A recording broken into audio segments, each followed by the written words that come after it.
Well, thank you for joining this second session of the conference. So I want to thank Christopher, you for inviting all of us here today. This is an outstanding conference. Some of you may wonder why I'm here moderating this session. It's a little known fact that after I got my PhD, my first job was doing studies for the Marine Corps, and being able to tell Marine Corps generals no. And so that's the job of the moderator, is when they go beyond 12 minutes, I'm not going to do the Jerry Faulhaber approach of just imposing a monetary price. You know, I think the Marines would just come over and yank someone out of the room. Forewarned is forearmed, right? Yes. With that, I will try to keep keep everything back on schedule here. We actually have our own little Marine Corps General panel here this morning. People who have not only made enormous contributions in the field, but have had the courage of their convictions.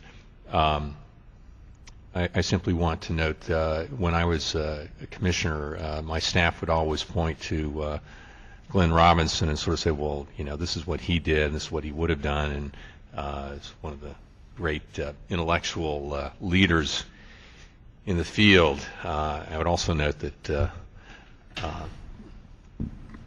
Glen had the good wisdom to leave the commission in his third year, whereas I had to wait till my fourth year. I wasn't quite as clever.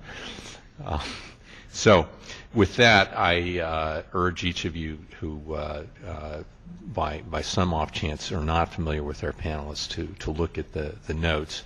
The notes, I think, greatly understate what they have done. We will go down the same pattern that Jerry had. We'll begin with Glen Robinson and follow with Tim Wu and Christopher Yu, and Jerry Faulhaber will bat cleanup. Okay. Well, at the risk of seeming pedantically fussy, I want to start by taking issue with the first sentence of the description of this panel, which states, the breakup of AT&T was a landmark in the shift away from regulation which grants customer access to the entire network toward access regulation which grants competitors access to portions of the network. First of all, I think it's historically anachronistic to suggest that the breakup of the Bell system led the way to access as a new regulatory paradigm. It's true that some of the episodes, of course, on which the case was tried involved a kind of an access requirement, specifically access to Bell services, FX, CCSA, interconnection with private lines, etc. But the decree itself was not really an access decree. It did, of course, provide for interconnection between the box and AT&T and other long lines, but that basically replicates a condition that had existed at least in general since 1913. So there's nothing really novel about end-to-end interconnection. The requirement that the incumbent actually open up its networks, what we now think of as open access, was adumbrated at least 2 years after the breakup in the Computer 3 inquiry. But I note that the Computer 3 inquiry imposed the access, the so-called ONA requirement, Open Network Architecture requirement, imposed that on both AT&T and the box. So it's hard to say that the Computer 3 inquiry owes anything in that respect to the breakup. Moreover, even the Computer 3 ONA requirements, although they adumbrate in some ways the later open access that we now think of post-1996, they're really quite different in a way. There is not then the notion of sort of requiring the incumbent monopolist to open up all its facilities. After all, in 1986, it was still the received wisdom that the local incumbents were still natural monopolies. Second, quite apart from the historical anachronism of talking about the MFJ as paving the way to open access, I think it is misleading to say that the new access rules were a shift away from rate regulation. After all, when the new paradigm of access was developed by the 1996 telecom regime as a means of spurring competition, one of the first tasks that it set for itself was regulating rates. Now, of course, the new rate regulation was different from the old rate regulation in a sense. I mean, Congress did provide, for example, that it should the new TELRIC rate pricing scheme should not be based on rate of return regulation, but it was still rate regulation. What changed was instead of regulating the rates charged to end consumers, we were charging the rates charged to CLECs by the incumbent box. Moreover, in some respects, although it's a new form or new methodology of rate regulation, it's striking how some of the same old questions are still there in the background. I mean, if you read the Verizon case, for example, it's hard not to have a sense of deja vu. All this discussion about historic costs versus replacement costs reprises an argument that was at that point more than 60 years old. It goes back to the days before Hope Natural Gas when that same issue was being debated. Ironically, of course, it was being debated differently back then because the protagonists have switched sides. In those days, the rate regulators were in favor of historic costs, and the monopolists, the carriers, were in favor of replacement costs. Now, of course, it's just switched. My point here is not simply to reiterate the old French axiom about the more things change, the more they stay the same, although as axioms go, that's still a pretty good one. I only mean to point out that any attempt to frame this issue or this subject as a kind of access paradigm, as a new non-regulatory paradigm, as something to replace regulation, turns out to be quite misleading. In fact, mandated access is simply another form of regulation, and it includes some of the same familiar tools of regulation, including rate controls. Okay, that's enough for the wind-up. Let me pitch a few comments very quickly about the new access paradigm. To begin, I think we need to have some kind of idea of what kind of competition the new access paradigm would yield. As is well known, when Congress set about this task, it set out three alternative modes of competitive entry. One was full facilities-based entry, another was simple resale of services, and still a third was resale of leased network components, unis as they're now called. It didn't actually announce what kind of mix of competition using these various methods, these various strategies it expected, but it is apparent that Congress did have some idea that in the long term we would move toward full facilities-based competition, at least in major part. The FCC early on announced that was the first best solution, and the resale option and the unbundled network access option were basically ways of getting there. That is to say, in the phrase that has now come to be accepted, they were sort of a stepping stone, or it was also an alternative phrase, the ladder of investment theory. The idea was simple. It was that the CLECs needed some kind of leg up. They needed to get entry into the market. This is a way of kind of jump-starting competition. But over time, they would, as technology permitted, as economics permitted, shift from reliance on the incumbents' facilities to self-supplying their own.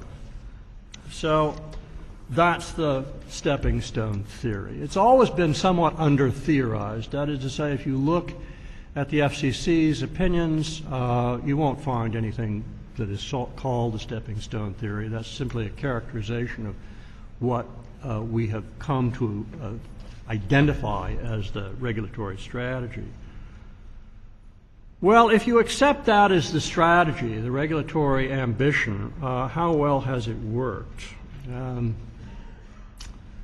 Well, according to a number of critics, some of whom are in this room, it hasn't done very well. That is to say, we haven't really stepped from resale-based or lease-based competition to more facilities-based competition. The data, such as it is, I won't repeat, people in this room know it better than I do, suggests that we have no more facilities-based competition. If anything, we may have actually less than we would have without this unbundled network access and resale.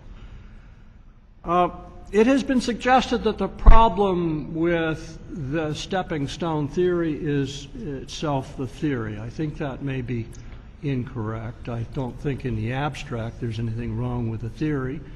There's no reason to believe, for example, that leased access couldn't lead to facilities-based competition. It really depends entirely on the specification of the theory. That is, it depends on the terms of the leasing. If the theory has failed, it has failed because the terms of the leasing, both the scope of the access and the pricing that goes with it, basically undermined the assumption on which the theory was based, the assumption being that the leasing incentive would not overwhelm the self-supply or self-construction of facilities. What we see, however, is that from very early on, the FCC adopted a very liberal, very expansive leasing regime with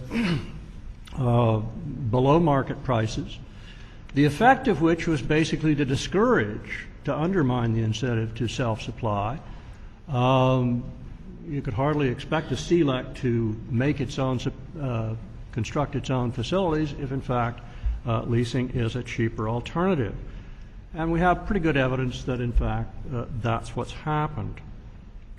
By mandating access on price and in terms that were cheaper than the cost of new, including the risk, by the way, of new investment, the FCC effectively ensured that new entrants would not follow the yellow brick road to facilities-based competition. They would continue to rely on unbundled network access and resale. Recently, the FCC has substantially cut back, as everyone knows, although I guess I should amend that slightly and say that the FCC has been forced to cut back by the Court of Appeals, most notably perhaps Judge Williams. Finally, it seems to have been beaten into submission after a series of rebukes by the Court of Appeals. What this will mean, I think it's too early to say. The most recent FCC order was in 2005, and that was finally sustained in the COVID case in 2006, so it's still a little early in the game to figure out exactly what this is going to do to the access paradigm. If you look at the most recent data, FCC's data, you will see that the number of uni-dependent local access lines has significantly declined since the FCC's 2005 order. That's exactly as you would expect. After all, the 2005 order eliminated the uni-platform or uni-P option, and that was a major cutback. At the same time, however, there has been an increase in the relative percentage of CLEC facilities-based access lines, and again, that's predictable as the cheap access dries up, the uni access is a less attractive option. You see the CLECs investing in their own facilities. What is behind the data, of course, is really something that has been fairly transparent for a number of years, which is the real promise has been not so much this idea of a stepping stone from leased access to facilities-based competition, but rather the entry of alternative providers who have their own facilities, that is to say, intermodal competition, and most notably, cable television. So that the real promise of competition has not been access.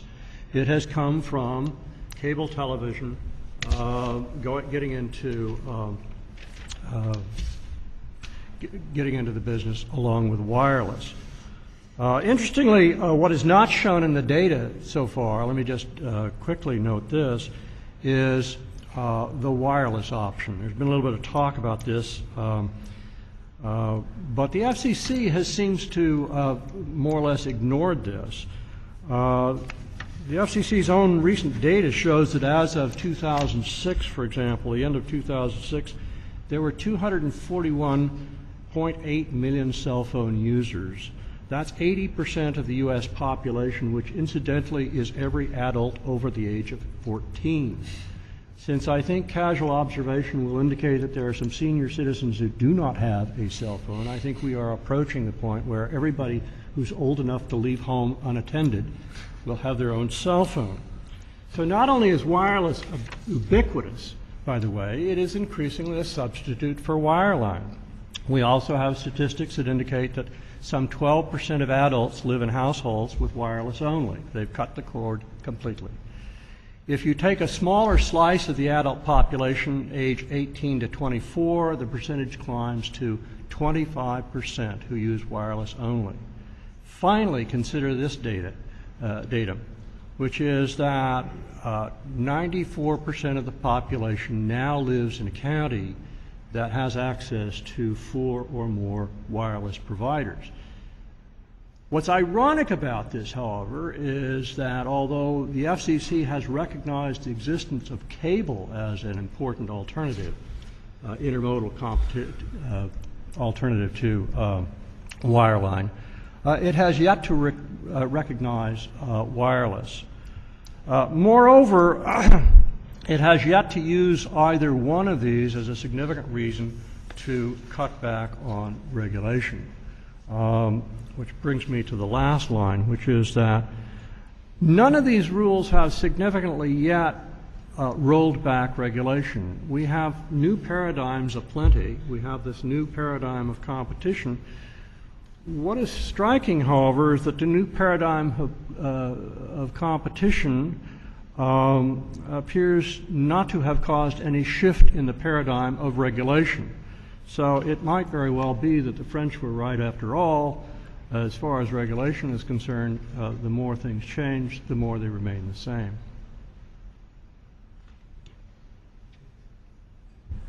Introduce him. Our next speaker is Tim Wu. All right, thanks everyone. I'm pleased to be here. I think AT&T, for some reason, AT&T, the Death Star has some unending fascination for me and other people, and I could not think of a better topic for a conference, and I want to thank Chris for inviting us all. I'm going to take the premise of this panel as given. That is, I'm going to say that, like Glen, I'm going to say that, agree that there was a set of rules in the 1970s and 1980s that represented a new approach and a new idea to how telephony and communications markets ought to be regulated. What I want to do with my time is point out a difference between the type of rules that were created in the 1970s and 80s and the effects that they've had. First of all, just to point out the difference, and then talk about why they may have had that kind of difference. If we look back at the rules that have, and this is the purpose of my whiteboard here. If we look at the rules that were enacted in the 70s and 80s, I want to suggest that there is a distinction between two fundamentally different types of rules. And one is a rule that I call the... Wireless. Oh, I want to stand up. Thanks. It's on. Okay, it's on. So one is a rule that I've called here a zero price rule. It might also be called an anti-discrimination rule, because sometimes they're very similar. And the idea of a zero price rule, maybe it's the best representation of it is the CPE deregulation rule or the Carter phone rule, is a rule that this person is allowed, this other entity is allowed to connect with your network for a price of zero. Right? This is essentially what CPE deregulation was. You are allowed to hook up Mickey Mouse telephones if you like, and the price for doing that is zero. That's also the rule that to some extent is in common carriage, although common carriage has more of an anti-discriminant nature in the sense that you are required to offer everybody the same service for similar prices. Now that's more of an anti-discriminatory nature. I think that the pure example of a zero price rule is the example of the Carter phone or Computer 2 rule. And finally, in the last couple of years, in things like the Bell South merger, you have net neutrality rules, which at their essence are designed to prevent the charging of a price of an access fee or some kind of termination fee from a content provider. So these are rules where what is happening is, there's a lot of words to them. You can also sort of say that they create some kind of structural separation. They make an effort to sort of prevent the dominant carrier in one way or another from charging anything to that entity. The other set of access rules, so that's one type of rule. The other type of access rule have been access fee rules.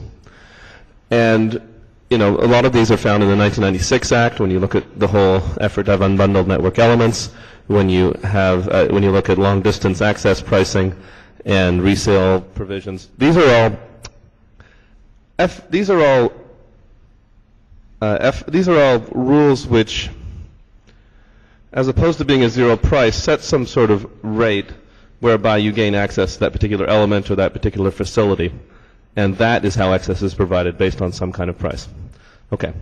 So there's a difference between those two types of rules. And what I want to do is suggest that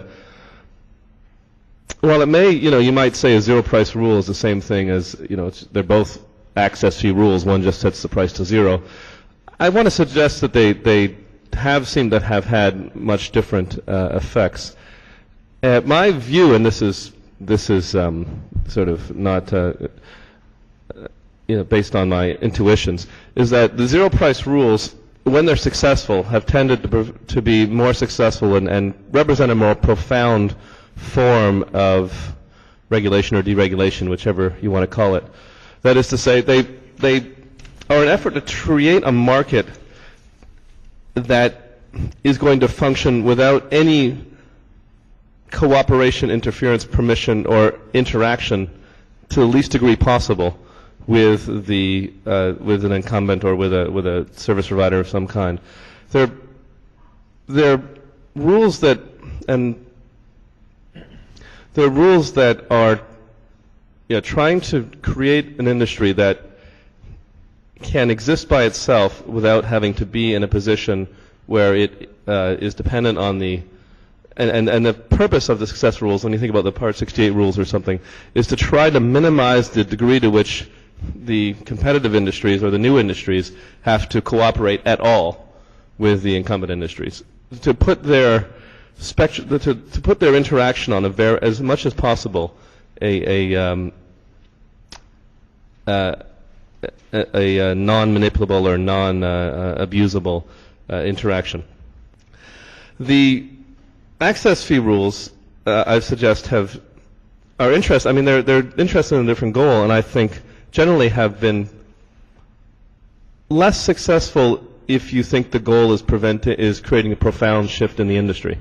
That is to say, they are trying to create, some ways artificially, new competitors for something that is being done already, while a zero price rule is trying to create entities that do not exist at all, or allow the innovators to try and think of what they might dream of as a possibility, given that they don't have to cooperate with the incumbent providers. So in some sense, what I'm saying is the difference between the zero price rule and the access rule is in the access fee rule, you are actually just sort of duplicating services that exist already. If UNE is incredibly successful and it works as well as possible, what you have is another phone service. right? Well, if you look at the Carter phone rule, if it succeeds, and as it has succeeds, you have something much different, much more profound, which is the invention of things that no one had ever heard of before. Because the people who are covered by these rules have the freedom to create whatever sort of things they want. Well, in these sorts of rules, you are basically being told by the regulatory regime, for a certain price, you're going to be allowed to offer this type of service. So the government, in a sense, is choosing what the services are. When it sets up an access fee, it's often choosing, as an access system, what it has in mind. You know, when we think about long-distance competition, and this goes back to my comment earlier on today, when we look at the early 80s, the idea was, well, we have this thing called long-distance service, and we want to stimulate more competition. And we know what that looks like, and we want to have multiple long-distance carriers. So the government is choosing and deciding to have, you know, is choosing and making up its mind that's what it wants, more competition, trying to spur it with some sort of fee rule or something.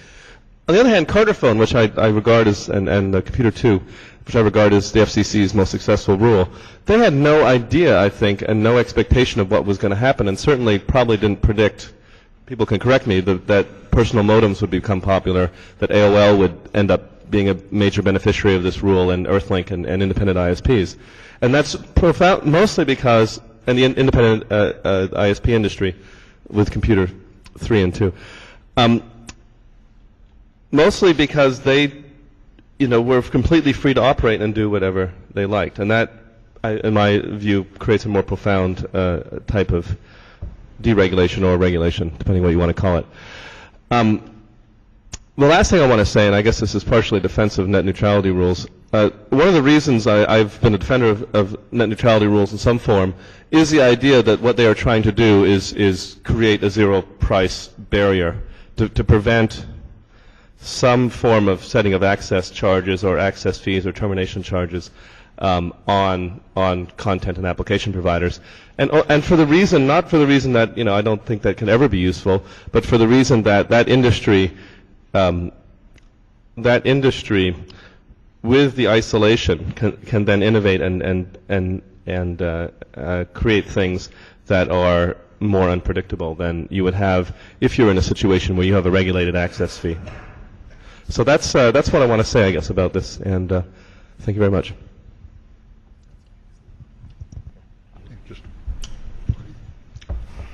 Christopher, you?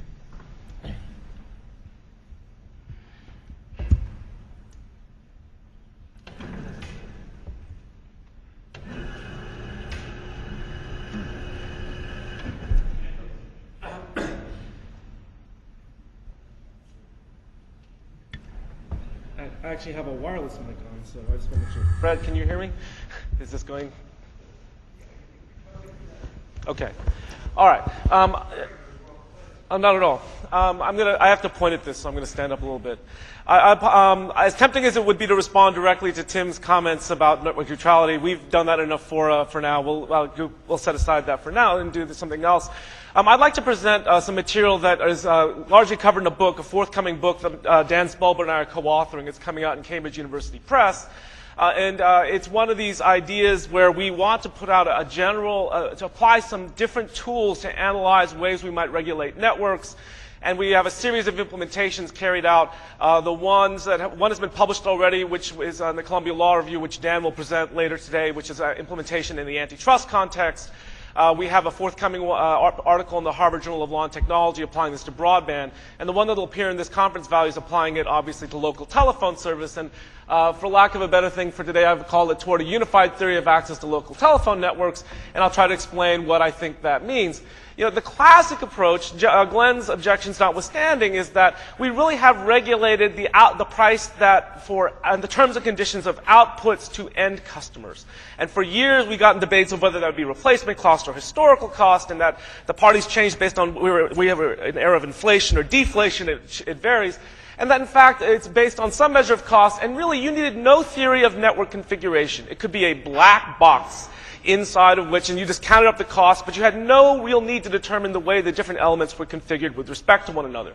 In the shift to access regulation, we're now regulating the price of inputs charged to competitors, which changes the fundamental problem. We're still using the same cost-based regulatory tools, but now we do need a theory of network configuration. It's no longer a black box. To understand the impact of a particular element, you have to understand not just its cost, but in fact how it's configured with respect to the rest of the network, and in fact the number of network flows, the amount of demand that's passing through the network, and it depends on, will determine how the network performs based on giving access to a particular component.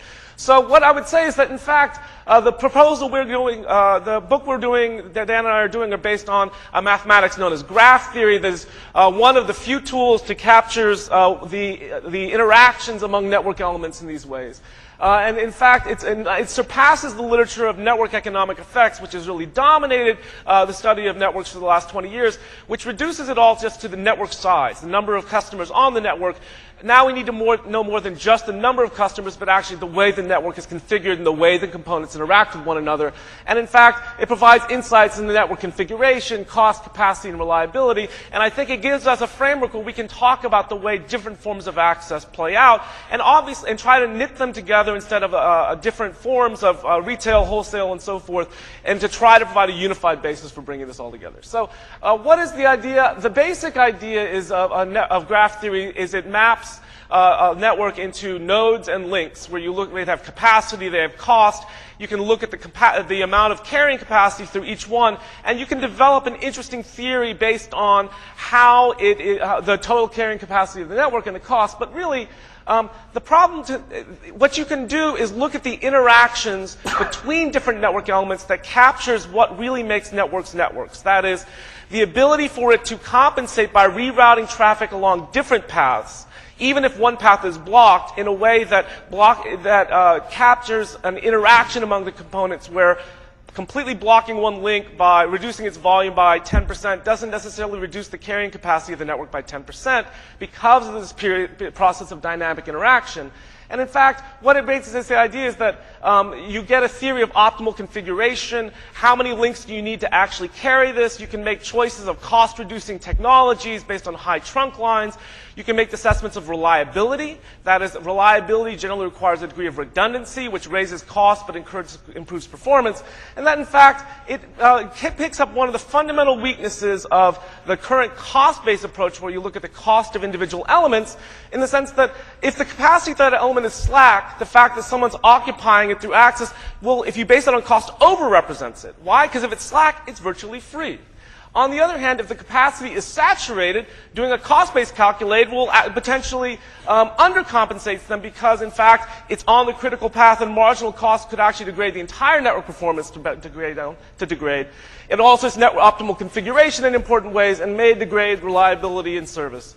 Now, I was trying to figure out an easy, quick way to describe the effect I'm talking about, and I decided that this is an example in our prior work, which represents this very simple 4-node network with links going off. And the question that I'd like to pose is that ordinarily you'd suppose that you're trying to get traffic from A to B, and suppose that some access is given to another player between the link between A and B.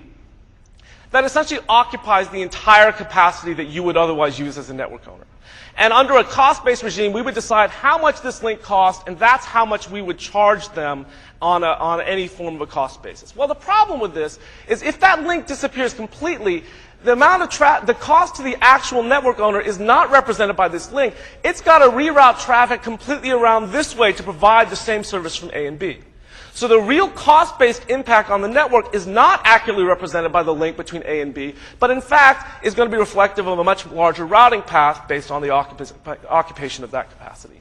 But the other thing that's kind of interesting is in this network there's also traffic going from A to C, which when you have the full network can go one of two paths. It can go the northern route or the southern route, and you would design your network so it would carry both of them as alternatives. If that capacity is gone, all that traffic now has to go the southern route, which will now degrade traffic. First, not only make A to B traffic more expensive, but degrade traffic traveling from A to D and A to C. And that, in fact, it renders the capacity you built into the link between B and C to carry the northern route traffic completely superfluous. And it's an interesting thing that just studying the way that these are configured starts to bring in insights about how the interaction between the components can start to give us a more sophisticated understanding about how access works. The other thing that's a wonderful theorem from the literature on graph theory is what's called the max flow min cut theorem. And it says, suppose you have traffic, it all is coming from something they call the source, going to the sink, typically represented by S&T. Well, there's a very easy thing to determine the total carrying capacity of the network. Well, if you look at all the links coming out of S, it can't be any bigger than all of these links, the sum of these links. So you add them together, you get 41. That's one estimate of the maximum capacity. You can do the same thing at termination. You can add these, and you can hypothetically look at every single cut of the network that divides S and T, and you can actually find the minimum cut, which determines the maximum capacity of the network, and in this particular network, it happens to be this.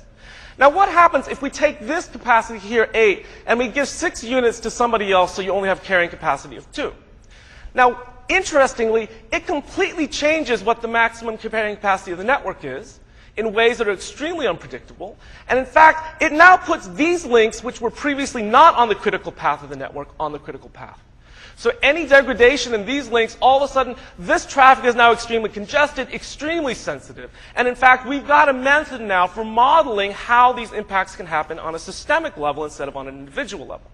And the interesting thing is it gives you insights into the optimal configuration, relative costs of network and linking, variability of network demand matters because that's going to determine the congestibility, the economies of scale from aggregating traffic, and so on and so forth. But the interesting thing, it also theoretically offers you a formal methodology for calculating prices. Because you can look at, for a given set of network flows, you can make a projection about them. The biggest problem is it's extremely, the information requirements are astronomical. You have to figure these out. The only network, and I know this from Matt White, my friend here from Wharton, the place where this is implemented the most is electric power, where there's an organization called PJM that monitors 10,000 substations around the country, but it's a discrete number, much more fewer than most telecom networks. And they update the prices. I've seen it every 5 minutes in the printed literature. Matt tells me it's actually in less than a minute, in a matter of seconds. And they can do this on a real-time basis. They do a day-forward market in the futures market on the previous day. But they have a spot market which varies from the futures market by as much as 30 times. And it's incredibly variable. As bursty as internet traffic is, it's not clear, or in telephone traffic, that this can be operationalized here. So what's the potential payoff for us? We've actually created a stripped-down version of this where we're not going to try to, Diana and I are not going to try to operationalize it in a full-based pricing system, but to use it to classify into 5 different kinds of access. And Dan will expand on this somewhat when talking to antitrust. But first is what we think of as retail access. This is, the standard stuff done by states. They have to make it available to all customers at a regulated rate. So, it's duty to serve, carrier of last resort stuff where the last mile provider has to serve. Wholesale access, you're selling the whole network, but just through a resale basis. You can get some form of interconnection access where you have different networks connecting to one another. You get platform access where it's complementary providers, not people providing the same thing. And then our friend unbundled access to try to diagram out how these different aspects would work. And what's really interesting is that these vary a great deal. One is in terms of the information, where the network flows get introduced. Some of them introduce network flows into the middle of the network in ways that other types of access do not. It's different in terms of how much of the type of access has an impact on the demand. Complementary services can cause increases in demand on your particular network. Substituting services can cause reductions. And there are some that are ambiguous because there's both effects in play where they both increase the size of the network, which potentially increases demand, but raises the possibility some of that will be terminated off your network, which has a negative effect. And so it ultimately becomes somewhat ambiguous. The informational requirements in these examples, all of the traffic's happening on one network. So in fact, running the information to manage it's all contained within your ability. In other forms of this, the information is outside your network, which requires you to do things to find out about them. And then the last thing is we meet the theory of the firm. It has an impact on transaction costs, which affects the ideal boundary of the firm. So, I mean, if I were to try to sum up, and you'll see the paper as it's published, and it's in the local telephone context and some of the others, you can get a notion of the fact that the different kinds of access have a different impact of demand, which affects the optimal configuration. different introductions of network flows increases the variability, makes it much more difficult as a matter we can make predictions about different types of access and which ones are going to be harder to manage. We can talk meaningfully about differences in transaction costs and how it alters the natural boundary of the firm, variations in the amount of information outside the network provider's control that are required to effectively manage a system. It varies with different forms of access. And the most interesting thing that comes out of the paper is if you don't have a unified theory for pricing the different forms of access, you open the door to regulatory arbitrage. And we saw this in the Uni-P situation where you can cobble together unbundled access to form resale. You can see it in the controversies of the proper classification for terminating ISPs. Are they interconnection access? Are they customers? Are they platform access? Are they long-distance providers? And all these different things provide very, very different implications. But I think that even if you don't buy this particular theory, if I leave you with nothing else today, I do think it is important that we, as policymakers, start developing regulatory tools to start to theorize about network configuration. Because I think, if anything, that's the biggest thing that's lacking in the current space, where we're used to the idea that Glen brings out of thinking about cost-based black box regulation, and we need to start unpacking the network and getting the real essence of networks, which is the interaction of the components with each other. Thanks. Thank you. Our final speaker on the panel is Jerry Faulhaber. Thanks, Harold. Well, I'm, as you can see, Chris Hughes, utility infielder. Again, the premise of the panel is the FCC is transitioning from a rate regulation regime in which all customers are given full access, more or less a common carriage rule, to an access regulation regime in which all competitors are given full access to incumbent networks. And is this a good idea? Is it likely to work? And more to the point, do we have any evidence? I would argue we do. At the core of this transition is the idea that incumbent monopolies control some bottleneck facilities. Could be local loops, could be cable IP channels, whatever you like, which make facilities-based competitive entry difficult, at least in the short run. So if full competition a la airline deregulation is impossible, what is? And the answer, of course, is prizing open these bottleneck facilities so that entrants can use them to challenge incumbents. And it would appear in some sense to be an economist solution. Here we could just sort of do a little jujitsu here and voila, competitive markets. But what's the reality? Well, the first thing we found, and this is a big surprise to everybody, is that doing this in many cases actually increases the amount of regulation. You know, you sort of have to increase regulation to get competition, which sounds a little, paradoxical. It's like the old GI statement during the Second World War: in order to liberate the town, we had to destroy it. But anyway, that turns to be the way that works. But forget about that for a moment. A few years back, I wrote a paper reviewing 4 great experiments in telecommunications. I'm sure you've all read it, so I'm not going to go over it. I probably keep it by your nightstand. Only when we need to go to sleep. There you go. 4 great experiments aimed at opening access to competitors of incumbents' bottleneck access lines. The first, and Tim, thank you for setting me up for this. This is great. You must have really studied my paper carefully. Was the terminal equipment regulation, okay, deregulation.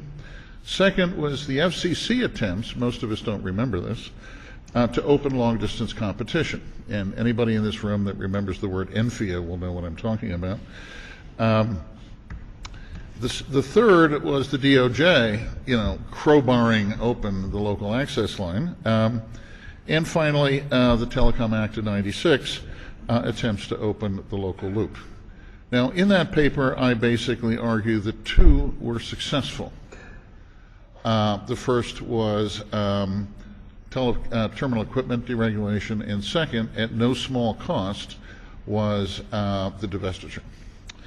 But short-circuiting all that story, I conjectured then and put it forward again today that success requires either one of 2 conditions be satisfied.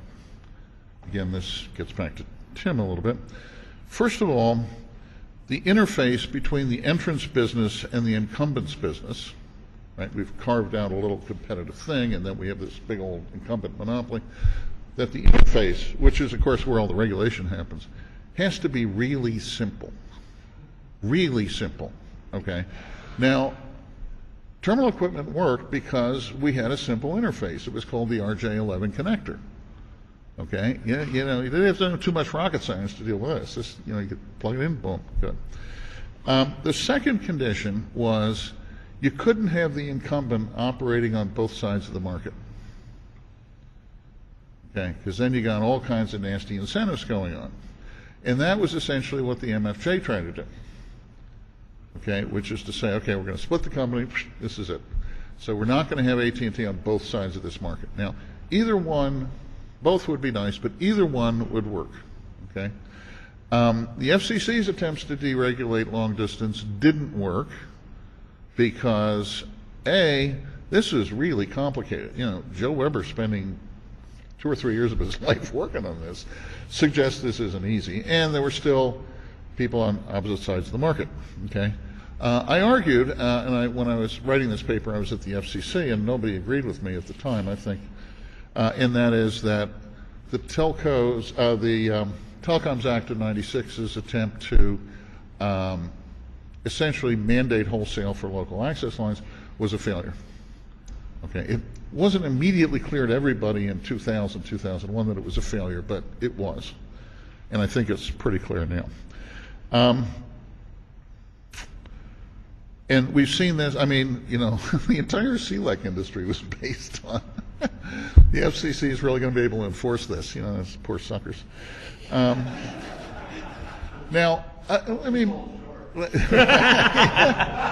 he wasn't that smart. Now, let me make it clear. You may really want to do this. You may really want to make it work. It may really be a good idea. Doesn't matter. Unless one of these two conditions is satisfied, it's not going to work. We have the evidence, I think, to show that. So this isn't like, oh, let me tell you what a good idea open access is. Okay? Anybody that's proposing an open access regime has to deal with this issue. I think Tim's remarks kind of had that. Now, let me just sort of follow up here. I made some very strong statements about open access. Equal access, and is it implementable, and careful. So I'm going to change tack by emphasizing that everything I said here is in a domestic context. Okay?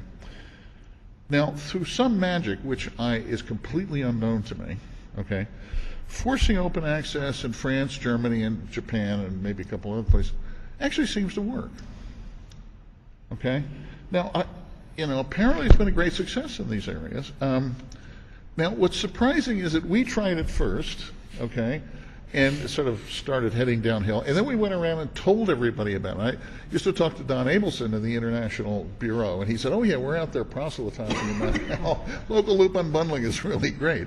And of course, they did it, and it seemed to have worked, although we do not apparently are the only country that can't make it work.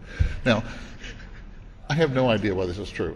My current hypothesis is that in these other countries, when the government tells you to do something, you do it.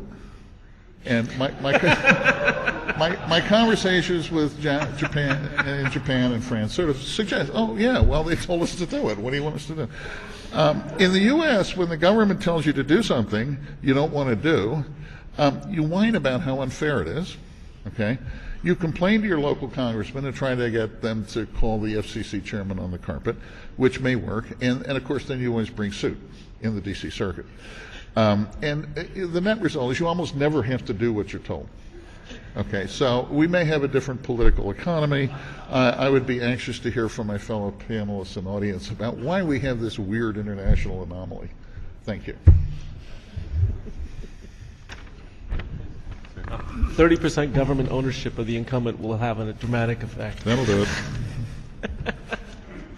Well, thank you very much. I obviously frightened our panelists today by threatening them if they ran over time, and I congratulate all of them for staying under their time allotment, which gives us more time for questions from the audience today.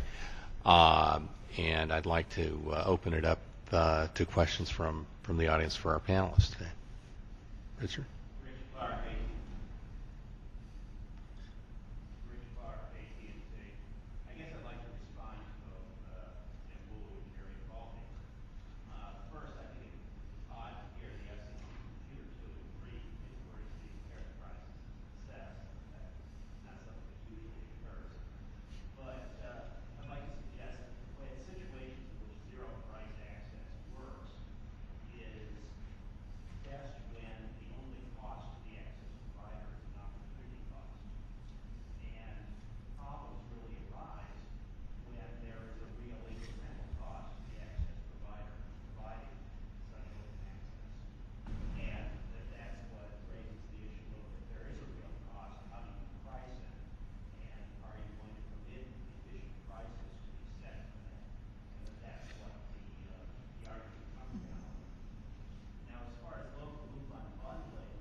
don't you go first? I'll go first. Okay. Well.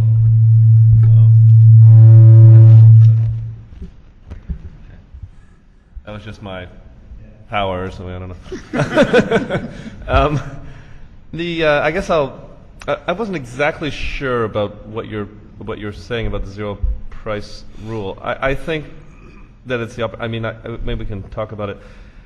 I think that I guess my point is to say the zero price rule can be a very powerful tool, and when used correctly, can have astonishing effects. And I think the sort of Carter phone, computer 2, CPU degradation, which I have some agreement here on this panel, is a good example, maybe the best example of that working. But I don't think it's easy. I don't think you could price everything at zero in the system and have anything work. My idea of what regulators should do is, I guess generally, if I have my whiteboard, to stay away from. Is that going to come back up?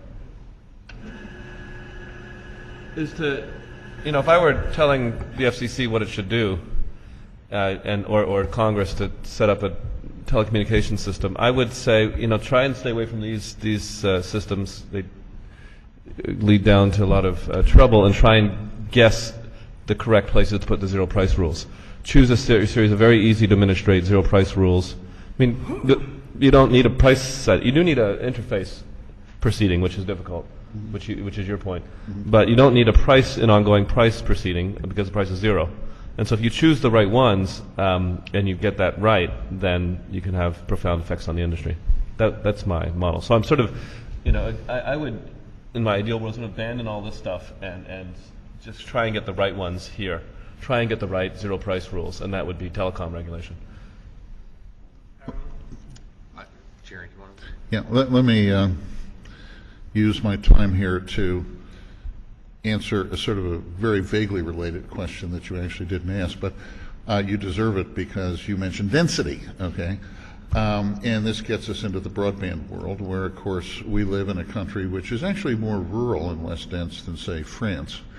And so that has a big effect on broadband. I did a study it was published in 2000, and when I was working on it, I actually had to tell people what broadband was, because we didn't know what it was then, to take a look at what the market structure for broadband could be, okay? And the issue, of course, is came up earlier. It's an extremely high fixed cost business with infrastructure you have to put in place before you have a penny of revenue, okay? And if you look at a market model for that, what you're going to find is, it's sensible cost estimates, even for the densest of cities, and we know density matters a lot in deploying infrastructure, you're going to get maybe 3 providers. And I see nothing in the market that's occurred in the last 8 years that disabuses me of that notion. I mean, if anything is going to happen, this is going to be fairly weakly competitive. I don't care about municipal Wi-Fi. I don't care about WiMAX. You look at wireless providers, wireless broadband providers now, like Clearwire. It's going to be kind of marginal to get that third player, okay? Now, that means we're going to have to structure policies around the fact that the market's probably not going to give us more. Certainly gave us more in Korea, but Korea, particularly in Seoul, is a much more densely populated area than just about any place in the U.S. And we're not going to be able to have 6 providers, as they do in Korea, which are very competitive. We're going to have to sort of think of a world, because of the density argument, with maybe 3 in dense areas. And just the complexity of the pricing, I mean, zero pricing is interesting, but I keep thinking about the key insights of two-sided markets literature, which suggests that payments actually can flow either direction. It can be negative. You might actually pay people to be on. The best example of this I can think of is broadcast. You can see in television, where you have providers. Originally, the networks paid local affiliates to be part of the network, and as they became weaker, the payments reverse the other directions, and the weaker affiliates have to pay to stay on. What you see in a classic two-sided market, where you have network externalities on the other side of the market, is that in fact you often pay people to be part of your network because that's where the value is. And that if you have a dynamic world where all this changes, it's not clear to me that a zero pricing world, even if it's stable or in a world of technological and demand change, if it's good today, it might not be good in the future, and that in fact, even if you think about most of this, it's one-sided payments. There's usually almost no other way for the payments to reverse, even when that could be quite efficient. Right. But there are other ways. I mean, I'm sorry, we can leave it to questions. But often, bill and keep, for example, is something that that shows up. You have other ways of pricing things, and when you have zero price rules. Bill and keep is another example of a zero price rule system where you say you can't charge a termination fee, right? And then people find ways to price this differently, and I think more efficiently. But. Paul? To go back to networks, Christopher, in the natural gas transmission system, we have organized auctions, spot price auctions for space at the entry point or entry node in the gas-producing regions of Texas and Oklahoma. And we have organized auction markets for the gas on the other end in Indianapolis, let's say. Same thing for electricity. And if you look at these spot prices in detail over the last decade, you'll find frequent, enormous, unbelievable spikes where the gas price at exit is tenfold what it is on entrance because of one of your links in the link node system has excess demand. Excess demand. Here, there, in the third place. In both of these industries throughout the 1990s. In Fred's industry, sitting all night in the Fort Worth airport is a spike. People will pay 2, 5, 10 times the fare to get out of there and home to Des Moines. And so they started in Austin and they paid $82. They would pay $820 to clear that market. What's wrong with your paradigms that causes this kind of behavior in a regulated industry? The more variable the market, I don't confess, I've never studied the natural gas industry, so I defer to you and the other people in this room. Boy, that's where I believe you. everything goes wrong. Maybe, but It isn't Murphy's Law, which says anything that can go wrong goes wrong. O'Brien says where things can't go wrong, they go wrong. It's O'Brien's Law in gas. But when you forecast the prices, you have to do it on a projection of demand. And, one of the aspects is the more variable the demand, the harder that is to predict. The shape of the demand can affect this. When phone calls went from 3 minutes to internet calls lasting 20 minutes, when it was 3 minutes, we could have 8-to-1 local loop lines or 4-to-1 for switch capacity on the back end because you could just reuse them because it was so short and the variability. Once you start to see differences, variability in that demand, spikes in the demand, longer run times makes you have to over-provision that more and more. And you have to do that on a predictive basis to set a forward market, which if the predictions don't come true, you're going to have a horrendous, horrendous spot market. And it's going to be just one of those realities about how you do it. The first insight that What's wrong with Crandall's estimates that in the absence of an exit price at the exit node, we don't have any broadband. And he builds demand functions for which there is no output and takes the areas under that demand functions and says these markets for common ordinary wireline service are so screwed up that the opportunity cost of the absence of broadband is $60 billion a year. I know we don't always trust Crandall, but what I would say is a couple things. First, the normal thing is to do a pricing market. And in a normal market, if additional traffic will degrade your service for your existing customers, you say no. You deny carriage. Any access regime, 1, you regulate your prices, and 2, you can't say no. And so all of a sudden you're in a position where you have to take this traffic. Second, so you expand capacity. Assuming lack of perfect prescience and the fact that it takes time to add capacity, in the short run that's not an option. And so you end up in this world where you have to tolerate with a fixed capacity, a fixed price, and the inability to ration demand.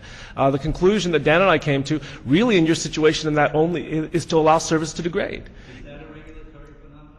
I think so. I mean, the logical thing is to allow pricing to happen as a safety valve for when capacity is miscalibrated, with unpredicted demands in collateral technology. I mean, what's the big problem on the original NSF net? The PC.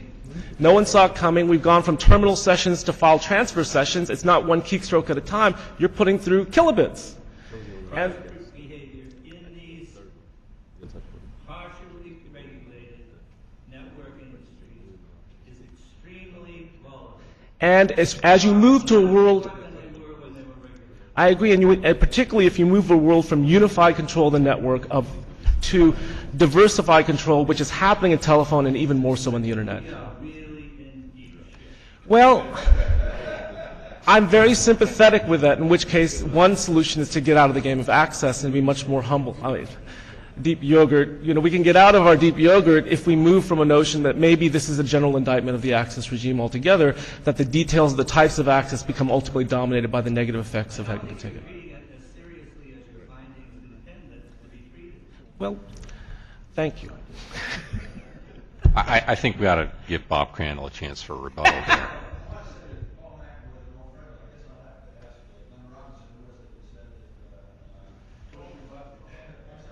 Is the green light on? After Bob. Yeah.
Tim, do you want to?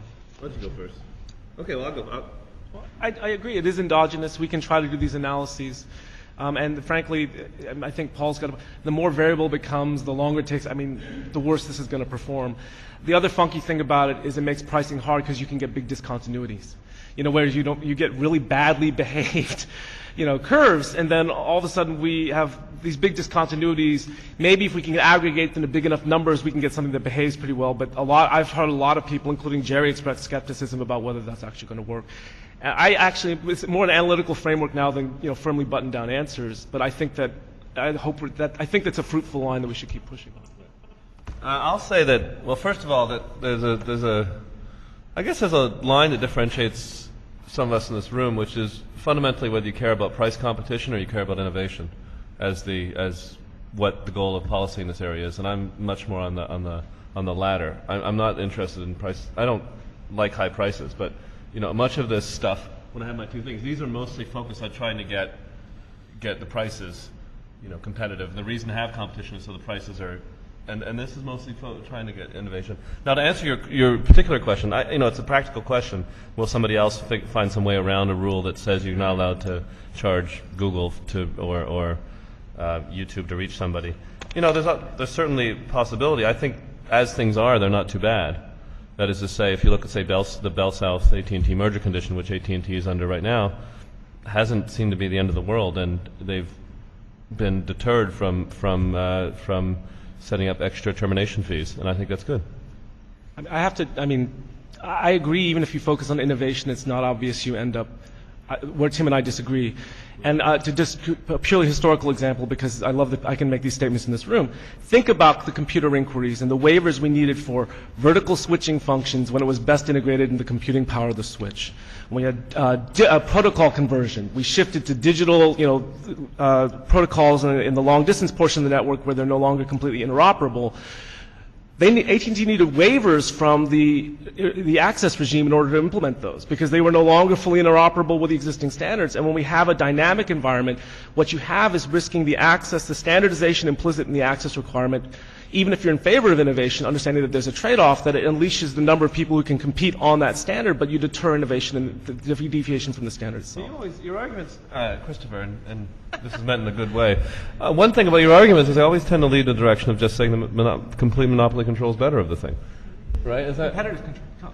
Platform. I think that's where they well, you say platform competition, but I think your arguments, you say that, but I Could I jump in here and interrupt this little tete-a-tete going on? I guess not. Let's suppose, this network neutrality craze goes over. It's finished. And I'm doing some consulting for Comcast, and they say, how should we price on the other side of the market? Okay? First thing I'd tell them is, don't charge little guys. Okay? They're bringing tremendous diversity to your market. You're not going to get anything out of them anyway, okay? And it adds a lot of value to your network. Then the question is, okay, how do I price to fairly big guys? The answer is that's where you should get your money, okay? Price to them. Okay, how do I price to Google? You know what? You're going to be lucky they don't charge you. So, if I were Google negotiating with Comcast, although Comcast is really good at negotiating, I would say try running your network without Google Buddy, okay? and there would be, as there is in cable television, a payment to Google. Google says we'd never do that, but they're lying. Right, but it is striking that's sort of odd. I mean, I take the intuition, but Google was a strong supporter of network neutrality. Oh, why did they bid for up to $4 billion in the 700 megahertz simply in order to ensure a condition of network neutrality? If they're the fat boy in the canoe here, basically, the canoe's going to go where they steer. That's what your story is. Right. But that doesn't seem to be jibe with what they're. What they seem to be at this moment, I think that's in their interest. In the long run, I think they're profit maximizers like everybody else is. And never underestimate. Well, I don't. No, my point is, why were they so worried if, in fact, the canoe's going to go where they steer anyway? Why are they in this fight? I think there's a number of reasons. One is I think that they believe. First of all, I think they just believe in it. It's not profit maximizing decision. A lot of businesses don't only maximize profit; they just think this is right. I think if you just got and talked to the Google executives and they just think this is right. They grew up with the internet and they think these are the right rules, and that's what they think. That may sound impossible to people who are used to running profit maximizing businesses, but there's a lot of they just right. The other idea, I think that they benefit. Well, let me say, I mean, your scheme, the internet's built itself. It's grown up with a natural bill and keep system. Right, there is no termination fees. It has a built-in bill and keep system. That is, the payments are all coming from the people who are buying the service. And I think we've got to. I think first of all, I think bill and keep systems. There's a debate about them, but I think they tend to be better. And I think that when if as you say the phase goes over and people in Comcast start deciding who to do, I think all hell's going to break loose, and I think it'll be bad for that. That's. I think all hell breaks loose when we start having this idea of who you're going to charge what. And I think that's good. How? You get control again. All right. Let's move to Fred.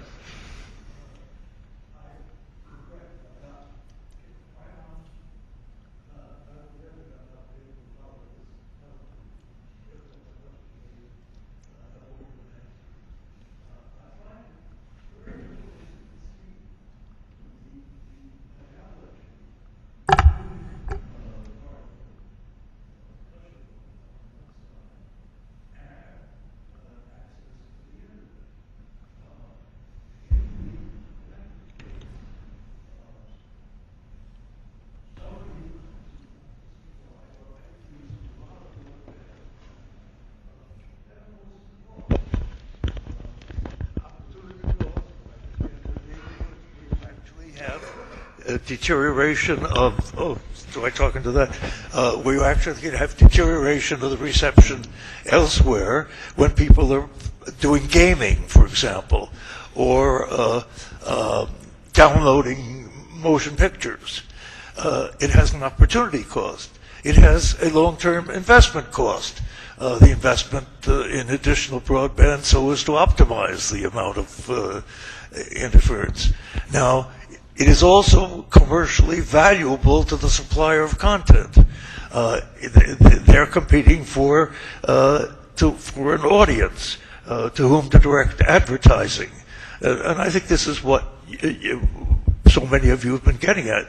In these circumstances, it seems to me offensive is not an economic term, but to be counter to what a market would do, recognizing that there are opportunity costs, recognizing that there are long-term investment costs. What is the logic of saying that we decree that you shouldn't be able to charge for that? It is the two-sided market, and to say that radio stations shouldn't charge for people who want to put on a Super Bowl performance, I'm sorry, no, that you may well have answered that, Tim, but maybe you can help me. Okay, well, here's the argument. Do I have a? You know, so the reason that I'm saying the idea of this analogy to the Carter phone, or just the idea it's a zero price rule, is the argument that you can charge here. If this is me, and I'm Comcast customer, Comcast gets to charge me, and Verizon gets to charge, and Verizon is Google's customer, or Google is Verizon's customer. Verizon gets to charge Google, but what the rule is saying, and the rule that is in the AT&T, is that Comcast doesn't get. This is the rule. This is the charge that's banned, right? So I just to make completely clear that that's the degree. There's the zero price rule in net neutrality. Now, why is this a good rule? The argument and I don't think it's an open shut argument. My argument, first of all, is that it's simpler, and second of all, there's a number of arguments, and then the other arguments is that what Comcast would be doing is, if this, whatever this price is, say $100 a month or something like that, they're then, bringing that price down. It's not like nobody's paying for this. The user is still paying for their end user. The question is whether you want, if this is Google, then you have other concerns here, whether you want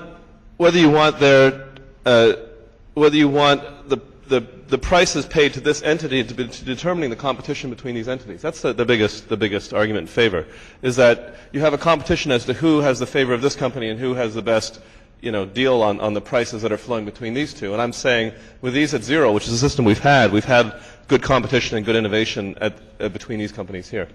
So that's what I'm suggesting. And I think it's been it's been enormously successful for innovation. You can't argue the internet has had incredible innovation, and my argument is that once you start having termination charges charged by Comcast to these different entities differentially, you'll distort the competition in that market. That's been my argument since the beginning. Point of fact, Google has succeeded enormously, and presumably is willing to pay because of the access to consumers that it gets for advertising revenue. Without the decree, what is it? Google has been a fantastic success without a network neutrality rule, a zero charge rule. I'm saying that this is the de facto rule that has grown up.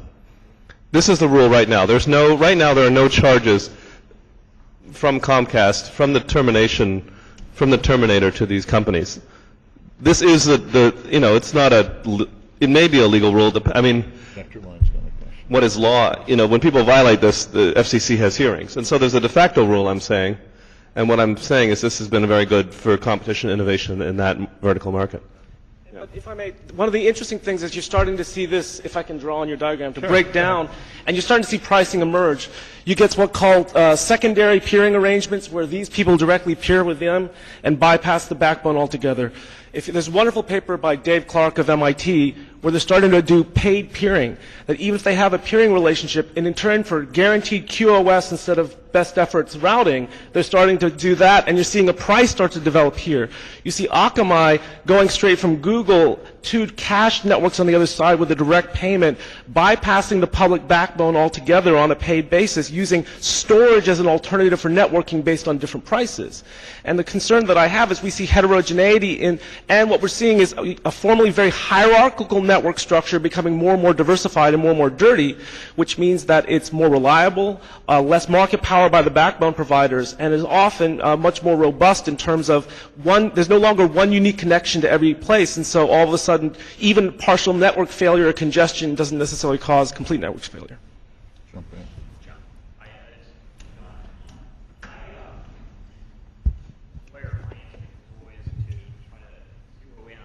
What the zero pricing rule would mean in practice. And I mean, one thing it would mean plainly is that if you're an applications or content provider, you couldn't be charged unilaterally by a broadband provider for the right to get access to end user customers. Right. That, though, I don't hear any broadband provider saying today that it wants to charge applications or content providers by the bit for access to best efforts internet connections to end users. Ed Whitaker may have said something kind of like that, or at least it was interpreted to mean that 2 years ago, but I don't think that's actually the position of any company. So here's the question: with the zero pricing Can I interrupt you? Virgin made the statement on Monday that that was their plan in England. Okay. So that's a counterexample. That's that they in England they said they wanted to set up a system like that. But anyway, go ahead. okay. Okay. So anyway, to zero in on what the zero Right. pricing rule would mean, it would mean you couldn't do that. Would it also mean that companies that want something better than best efforts internet access would be prohibited from entering into commercial deals with broadband providers for unusually high quality connectivity, say for use with real-time video conferencing? Would there be a ban on commercial relationships under this? The usual, just to speak legislatively or in policy terms, usually the idea is that fully private networking is completely exempt from any of these rules. That is to say, there's no ban or no rule against creating private VPNs. The trigger point between the difference is whether you're on the public internet or not. So this is a rule that's meant for the, this doesn't defend, for example, cable is a highly discriminatory, and cable, of course, has, if we're talking about cable is obviously all kinds of, charging all kinds of prices to and back and forth for content and so forth. Okay, so if I'm a broadband provider and I want to, if as part of my internet access service to consumers, I enter into a deal with a video streaming site and I sell them unusually high quality access. This is commercially part of the internet access service that I sell to my consumers. Right. Would the parties be prohibited from entering into that agreement under a zero pricing rule? Right. That's been the hardest question in this area, and you've zoomed right in on the hardest question. And I guess I'll answer by saying there's different people have different answers to that. One is just to say yes, prohibited. Deal with the best effort internet the way it is, and these people can make their internet, their connection as fast as possible. That's fine. Another solution is to say, well, yes, but it's on an MFN basis. That is to say, what's that? Most favored nation. Right. The other alternative is to put this on an MFN basis and say you can sell it as long as it's available to anybody. And the third proposal I've read, which Olympias know, is to say you can recognize these packets as video and speed them up if you like. Yeah. Let me add a footnote. Several years ago, Vice President of Amazon, giving his proposal of net neutrality, I don't know whether Tim would adopt this or not, testified that he didn't think that Verizon or Comcast should even be able to provide caching services similar. In other words, they couldn't go into competition with Akamai. Okay to buy your caching services from Akamai, but Verizon can't go into competition. Now back to Tim's point about innovation, this is a kind of a strange rule of innovation. Basically, you're not allowing the broadband providers to innovate. So his assumption is that all the innovation is going to come from the non-broadband. That's true. That's what Chris would say too. But my argument is that that's a good point. One of my arguments about innovation is that the problem with starting to have prices charged from these people is that the source of income for Comcast will change from being providing more bandwidth to what kind of money you can get out of these other entities. Now, I agree, there may be more money totally available, and you'll say, well, I mean, the good thing about having allowing charging here, which hasn't happened yet, but the good thing about allowing charging here is, yes, this company would make more money, might be able to build a faster network. But the bad thing is that I think it changes their incentive when it's just serving the customers to have the most bandwidth possible, best service possible. When you start saying, well, you have another source of income, which is making money off eBay or something like that, I think that diverts your incentives to have I guess the reaction is applications and network innovation are linked. If you look at what Comcast is doing to get into voice, it's prioritizing its voice. If you look at what AT&T is doing in UVerse, it's prioritizing video, and without that, they need either a dramatically bigger capital investment, a larger break-even number. And if you go to private networks and allow them to do that, it becomes a definitional game and encourages vertical integration, which I think is a mistake.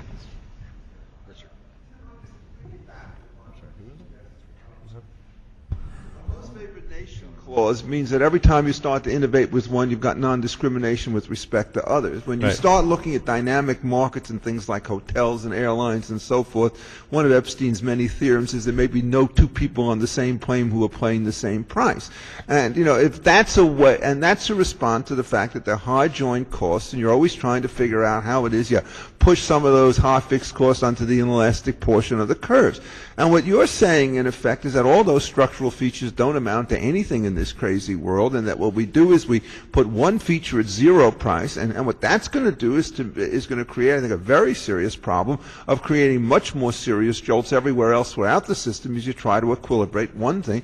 Or two, you will not have a backbone of the internet. It'll become a desert. Nobody will go there, and you'll start to create alternative lines. So why is this not a better solution? Let me just so you're aware that right now the price is the zero price rule exists, right? I understand that it's there, but I also understand it's under pressure, and it's also understand that it's not mandated. And if it's a zero price, that's fine, because as Chris said, and a bunch of other people have said, you don't even know which direction the money ought to flow in two-sided markets, and so that this is just a focal point equilibrium. But it's one thing to make it an equilibrium, and it's another thing to make it essentially a fixed law of nature or of God. And I think, in effect, that the rule that I would put, and I'm not quite sure it's Chris's rule because I only came in late, it's one which says you secure the connections on this sort of mutual reciprocal stuff, and then let pricing take care of itself. And if that happens, if there's one of these blowouts or breakdowns, the rest of the system will move much more quickly. And if you don't allow pricing adjustments when you get a breakdown in a given unit, you're going to get huge congestion. So it seems to me that this is basically a case in which you probably want to have a complete form of deregulation so long as everybody can get on the board. And I just haven't heard anything you've said to persuade me otherwise. Am I missing something other than disagreeing with you? Yeah. So Tim's picture is incredibly helpful. I disagree with much of what Tim said in the past. This is not a two-sided market. There's a sleight of hand. Interconnection and two-sided markets are not isomorphic problems, right? So you've got Comcast and Verizon, they're making payments to each other. Chris pointed out there are many complex transactions. That's where all the excitement's happening between Comcast and Verizon, Akamai shutting them out. That's completely independent and got nothing to do with the point that Tim's making, which is under the current regime, if I deliver the traffic to your doorstep, you cannot charge me for taking it inside your house.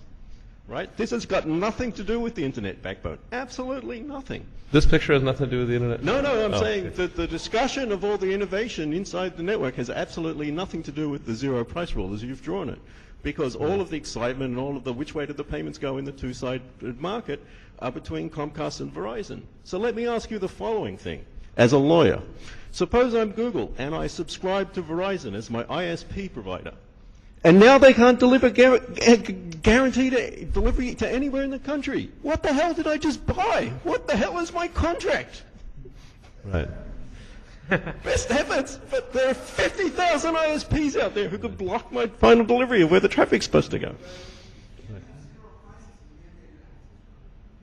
You can. No, it's termination. We did it. In fact, so this is another thing that's not true. Okay. The FCC determined this back on when we did the rule that ISPs traffic was enhanced service provider traffic and exempt from termination fee. So first of all, this was mandated and it worked in the narrowband period. It's worked for years. Second of all, so it's dishonest to claim that this was never a regulation. Second of all, it's got nothing to do with backbone traffic. It's got nothing to do with network management in the backbone. I think you should feel free to speak your mind. With an eye on the clock, I just want to say that the zero pricing rule sounds a lot like the free lunch rule. So. It's a terrible terminology. And on that note, thank you. Let's thank the panel.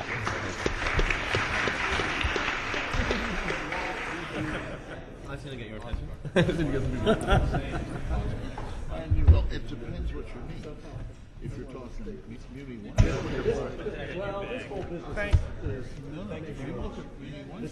I hope it sets you up. It'll make yours go a lot better. It's a great audience. I'm delighted that we have a chance to air the salary.